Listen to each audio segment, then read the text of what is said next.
Yeah, our conference is pretty tough, and Notre Dame is a great team, and she's doing a great job there. But that was one loss, and we played them pretty good for the first half.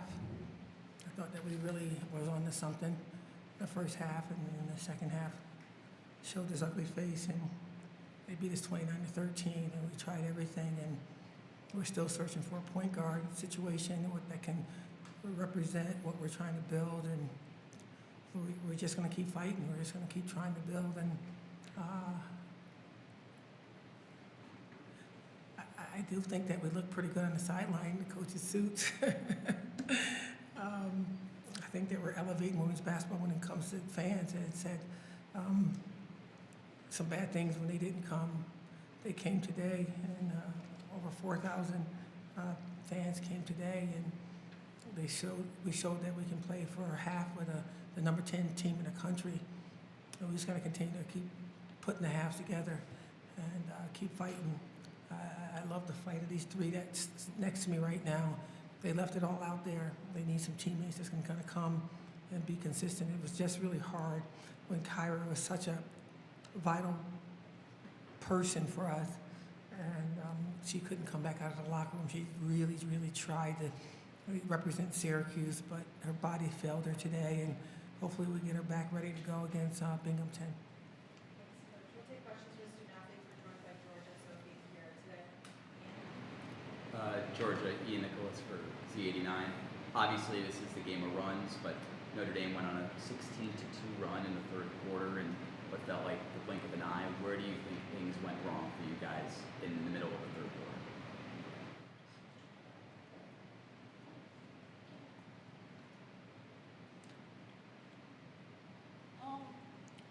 I feel like we have to come out of halftime the way we start a game. So you said 16-2 run. So just be able to carry over what we did in the first half into the second half. And what do you think was, outside of the fight, diving on loose balls, what do you think was the biggest strength that you guys did have in the first half? Cohesion, we played really well, and we found that synergy. There was a lot of extra passes. We were running in transition. We were just flying around and having fun. So maybe that wasn't, I'm not sure, but that's what the difference was. I'm not exactly sure what it was. Sorry. Sam Fetterman with News Magician. For any of you guys, you heard what your coach said when she grabbed the microphone right after the game and kind of addressed the crowd. What was your reaction to hearing her say that? We didn't hear that. We were in the locker room. Yeah, unfortunately. Curious for you, Donnie Joseph, Syracuse.com. Back-to-back games with career highs. You have 14 against A&M, now 16. Is the newfound sort of aggressiveness by you more confidence given to you by coach, or is it something that just practices have been good and you sort of finding more ways to score the ball? I think Coach Jack definitely helped me with find my confidence. I think I have to step up and kind of help just do what my coach needs me to do for this team to win. I mean, I don't care at 14-16, we still didn't win the game, so I just need to keep pushing and doing what I can, whatever my coach needs me and what my team needs me to do. This could be for Sophie or Georgia. All three of their guards went for 20 points. What's it like trying to defend a group like that all three of them can score at such a high level? They're obviously very talented. We knew that coming into the game, and we had our game plan, and I think we needed to stick to that a little bit more. We know they're going to score. That's how it goes when you're playing talented players like that, but just locking into what we knew they were going to do. We knew they could shoot. We knew they were going to be aggressive, so I think we probably could have done a bit of a better job guarding them as a team. Even if it's not a one-on-one defensive stop, we can, there's five of us, it's our team, our family versus their team, so I think we could have done a bit of a better job guarding them as a team.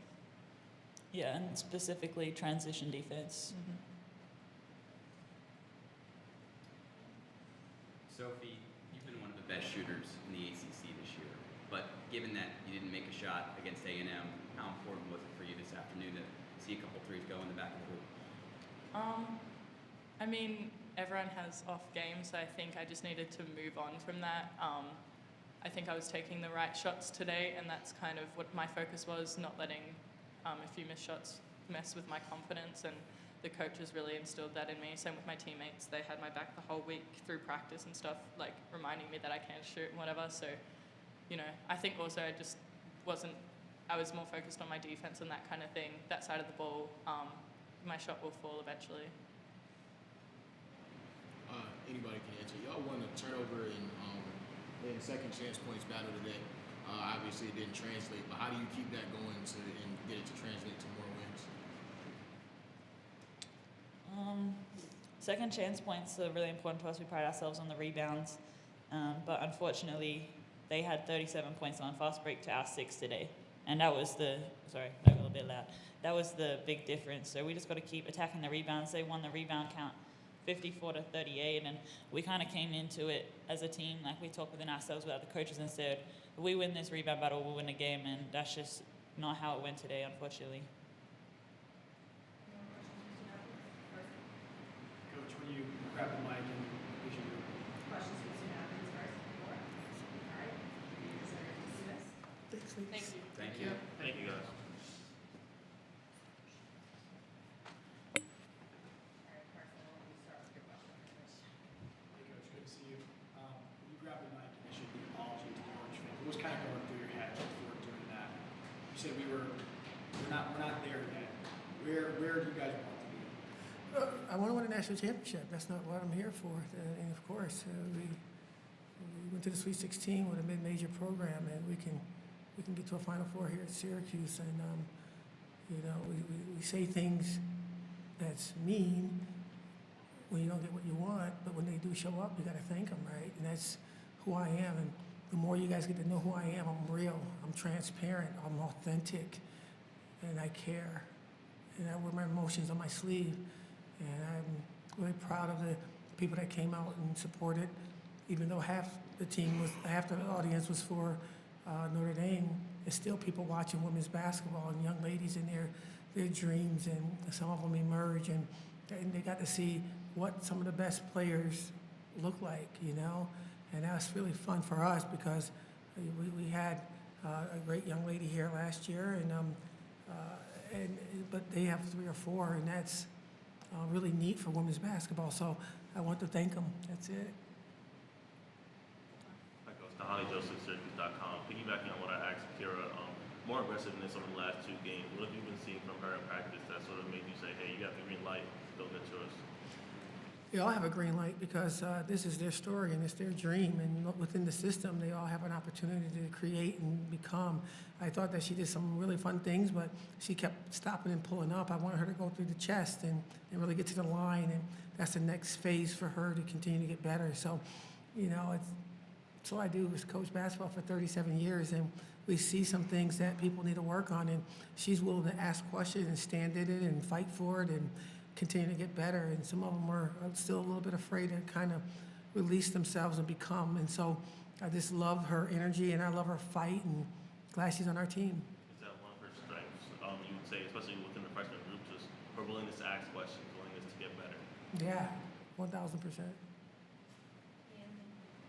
Coach, today Kayla Alexander became the 2nd player outside of you in program history to have her jersey retired. How important is it for this program to honor the great players that come through, and to really legitimize, as you said, to strive for more and to build this program into what you believe it can be? Yeah, Kayla Alexander on the team again. I get sad by seeing her on the sideline and being over in Spain playing. I want her on my team. It's always great to see when women get recognized in any capacity of service. And when you're the elite person in whatever you do, and we call it basketball for us, it's important that we recognize women, because there's so much that we can offer if we can just get the tap on the shoulder saying, job well done. She scored over 2,000 points, helped them get to the elite level, multiple years of her being here. And most humble young lady. I had dinner with her last night, and her family, and most faithful person, most giving of herself, and got more things than just basketball she does. She's an artist. She's a clothes designer. She has so much of a story to tell if we just take the chance to dive deeper into women. And I'm so humbled that she's raised up there with another number, which happens to be mine. So now there's not just one eagle, it's two. And the more eagles we have flying high, that represents women and women's basketball, the more foundation we're going to have for others to come. And I think that what it solidifies is that girls can see women get recognized, and they can continue to dream a little bit deeper and think that they too can become. I know you mentioned you had dinner with her last night. Did Kayla have a chance to give any message to the team since she's been back? She probably did when they were out at the bowling alley or things one-on-one, but not as a team. She's not a talker. She's just a person that brings her lunchbox, sit it down, go to work, and watch me work type of thing. And so that's not her strength, and she doesn't really care to do that. But if you watch her work, you can learn a lot from her. Nicholas Alum called the Daily Orange. You mentioned your opening statement you liked how your team started. Sorry? You mentioned your opening statement you liked how your team started. You guys forced 9 first quarter turnovers.